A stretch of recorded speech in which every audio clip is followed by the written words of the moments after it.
سوال یہ ہے کہ پاکستان میں 1906 میں پہلی بار قرآن عربی سے اردو میں آیا، تو اس سے پہلے جو لوگ قرآن پڑھتے تھے کیا ان کو سمجھ آتی تھی کہ اللہ کا کلام کیا ہے؟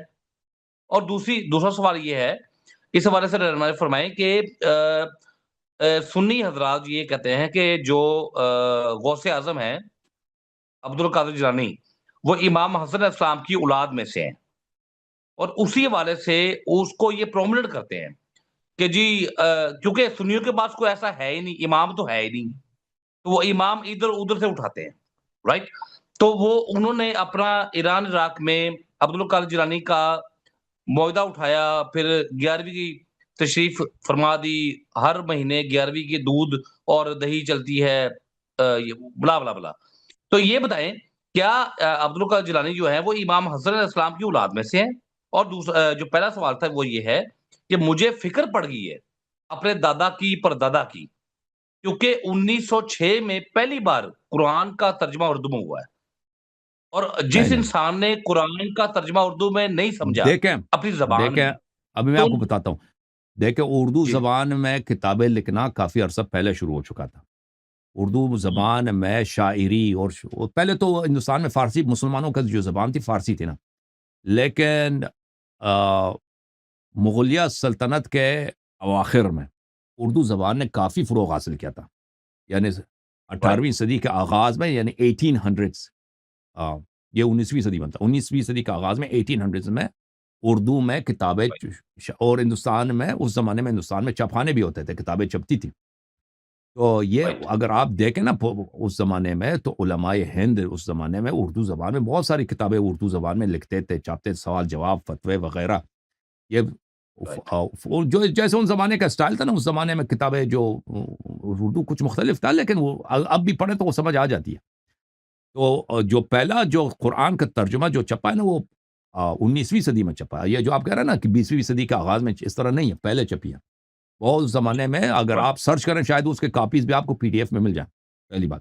دوسری بات کہ ایکچولی طاہر میرا سوال ہے، ہم، سوری آپ کی بات کر رہا ہوں، دیکھیں میرے دادا کو، میرے بابا کو، میرے باپ ہے، انہوں نے قرآن عربی میں پڑھا ہے، ان کو پتہ نہیں ہے اس لینگویج کا، تو کیا ہم. قرآن ان کا پڑھنے کا ان کے کام آئے گا؟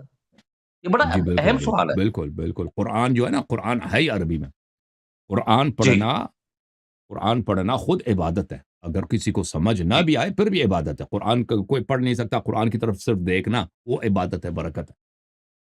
اوکے قرآن اوکے کی اگر اوکے کوئی تلاوت کرتا ہے، یہ بہت بڑی عبادت ہے، اس کی بہت برکت ہے، اوکے، ثواب اگر ہے. سمجھ نہ آئے، لیکن اگر سمجھ نہ نہیں آئے نہیں، پڑھ لے پھر بھی وہ بھی عبادت، عبادت پھر ہے۔ بھی عبادت. آپ سنو نا، اگر لیکن اوکے سمجھ آئے، تدبر کرے، وہ بہتر ہے. سمجھ آئے، تدبر کرے، وہ بہتر ہے، اس کا ثواب زیادہ ہے. لیکن اس طرح نہیں، اگر سمجھ نہیں آتی تو اس کا کوئی ثواب نہیں ہے، اس کی کوئی ویلیو نہیں. پہلی بات. یہ عبد القادر جیلانی جو ہے، یہ واقعا اہل بیت علیہ السلام کی نسل سے ہے یا نہیں مجھے نہیں معلوم.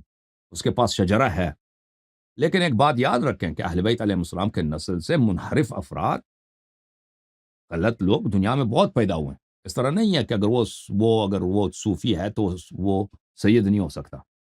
یا آپ کا جو اس طرح کے افراد دیکھیں، خود اہل بیت علیہ السلام کے زمانے میں بہت سارے ایسے افراد تھے جو امام جعفر صادق علیہ السلام کے کزن ہوتے تھے، ان کے چچا کے لڑکے جی ہوتے تھے، یا جی امام حسن علیہ جی السلام کے جی، نسل سے ہوتے تھے. وہ دشمنی کرتے تھے امام جعفر صادق علیہ السلام سے.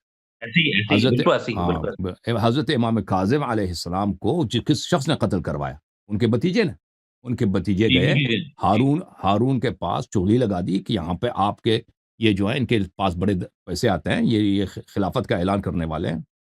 تو اس وجہ سے حضرت امام کاظم علیہ السلام کو شہادت ہوئی ہے، کیونکہ امام جعفر صادق علیہ السلام کے پوتے، یہی اسماعیلیہ کا جو امام ہے، اسماعیلیہ کا جو جی امام ہے محمد ابن اسماعیل، جو کہ ان کا جی اسماعیل کے بعد ان کا امام ہے، دوسرا نمبر 2 امام ہے ان کا. انہی نے چغلی لگا کر امام جعفر صادق علیہ السلام کی شہادت کرا دی. تو یا جعفر کذاب ہے، حضرت امام عصر علیہ السلام کی چغلی لگانے اور ان کے اموال پہ قبضہ کرنے اور دشمنی کرنا مختلف انداز سے امام زمانہ علیہ السلام سے. تو یہ کوئی انوکھی بات نہیں. اب شیخ عبد القادر جیلانی، اب مجھے نہیں معلوم، اس کے پاس شجرہ ہے، واقعا اس کی شجرہ جھوٹی ہے. ہو بھی سکتا ہے نا کہ اس کی ماں نے مثلا فرض کریں، یا اس کی دادی نے، خدا نخواستہ کبھی مثلا کوئی غلط حرکت کی ہو کسی نامحرم کے ساتھ. یعنی لوگ سمجھتے ہیں کہ یہ اپنے باپ کا بیٹا ہے، لیکن حقیقت میں حقیقت میں اس کی ماں نے مثلا زنا کیا، یہ زنا کی اولاد نسل، ایسے تو ہو سکتا ہے، ممکن ہے کہ اگر شجرہ بھی ہے اس کے پاس لیکن وہ حلال زادہ نہ ہو، لیکن واقعا وہ ائمہ علیہ السلام کے نسل سے ہے یا نہیں، یہ اللہ جانتا ہے۔ ظاہری طور پر اس کے پاس شجرہ ہے، لیکن حقیقت یہ ہے کہ وہ شخص صوفی تھا اور اہل بیت علیہ السلام کے مذہب سے دور تھا، اور وہ تو جی اور وہ بہت ہی ملعون انسان تھا۔ جی اصل پتا کیا ہے؟ سوال یہ ہے، دیکھیں اہل تشیع حق پہ ہیں ہمیشہ سے، ٹھیک ہے، مولا علی کے دور سے، جب مولا علی کو خلافت نہیں ملی تھی تب سے شان علی ہیں۔ میرا سوال یہ ہے کہ یہ جو آئے نا بعد میں، سنی آئے، حنفی، یہ تو بعد میں آئے نا، یہ تو بنو امیہ، بنی عباس اور یہ تمام خلافتوں کے بعد میں آئے نا، اور جی جی شریعت میں آپ کو پتا ہے کہ مولویزم ہے ہی نہیں، یہ تو بعد میں آئے۔ جو جمعے کا خطبہ ہے اور عید کی خطبہ ہے، یہ تو حکمران پہ لازم ہے۔ تو یہ جتنا بھی مولویزم آیا ہے، یہ تو بنو امیہ اور بنی عباس کے بعد آیا نا۔ تو میں جی اس سے یہ اس بات کو توسط دیتا ہوں کہ یہ جو شیخ عبد القادر جیلانی ہے، یہ انہی لوگوں نے اپنا ایک رہنما بنا لیا ہے، اور اس رہنما کو لے کے ہمارے مسلمانوں میں یہ تفرقہ ڈالتے ہیں کہ اہل بیت کو چھوڑو، ادھر آ جاؤ۔ جی جی بالکل بالکل صحیح فرما، بالکل بالکل۔ اہل بیت علیہ السلام کے علاوہ جو بھی جیسے زیدیہ ہیں، جی اسماعیلیہ ہیں یا صوفیہ ہیں جو پیشوا بنے، اب یہ جی ابو بکر، عمر، ابو حنیفہ، یہ بنی امیہ، بنی عباس، یہ سب کے سب جی منحرف ہیں، دین کے حق سے دور ہیں۔ تو اللہ آپ کو عزت دے، خدا حافظ، بالکل۔ اللہ آپ کو جزائے خیر دے سرفراز بھائی۔